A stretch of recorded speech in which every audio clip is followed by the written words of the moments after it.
புத்திசாலி ஆடு. ஒரு காட்டில் அறிவு நிரம்பிய ஆடு ஒன்று இருந்தது. அது பக்கத்து காட்டில் இருந்த தன் நண்பனை பார்த்துவிட்டு வர விரும்பியது. தன் நண்பனுக்கு அன்பளிப்பாக தர ஒரு குடம் நிறைய தேனை எடுத்தவாறு புறப்பட்டது.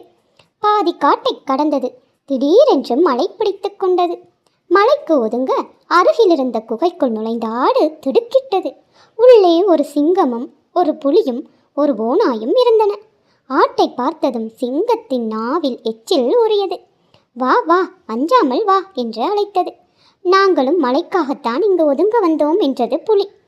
நீயும் அதற்காகத்தானே வந்தாய் என்றது ஓநாய். இன்னும் சிறிது நேரத்தில் இவை மூன்றும் என்னை பிடிக்கப் போகின்றன. நான் ஏமாறக்கூடாது. என்ன செய்வது என்று நடுங்கியபடி சிந்தித்தது ஆடு. குடத்திற்குள் என்ன கொண்டு வந்திருக்கிறாய்? இனிய மனம் வீசுகிறதே என்று கேட்டது சிங்கம். அப்போது நல்ல திட்டம் ஒன்று ஆட்டின் உள்ளத்தில் தோன்றியது. குடத்திற்குள் இருப்பது ஒரு மருந்து. அதை யார் சாப்பிட்டாலும் மிகுந்த வலிமை உடையவர்களாக ஆவார்கள் என்றது ஆடு. நான் நல்ல வலிமையோடு இருக்கின்றேன். இன்னும் வலிமை பெற விரும்புகின்றேன். அந்த மருந்தை எனக்கு கொடு என்றது சிங்கம். வலிமை பெற வேண்டுமானால் இந்த மருந்துடன் இன்னும் ஒரு பொருளை சேர்க்க வேண்டும். அப்போதுதான் மருந்து பயன் தரும் என்றது ஆடு. என்ன சேர்க்க வேண்டும் சொல் என்று கர்ச்சித்தது சிங்கம். ஓநாயை இந்த மருந்துடன் சேர்க்க வேண்டும் என்றது ஆடு.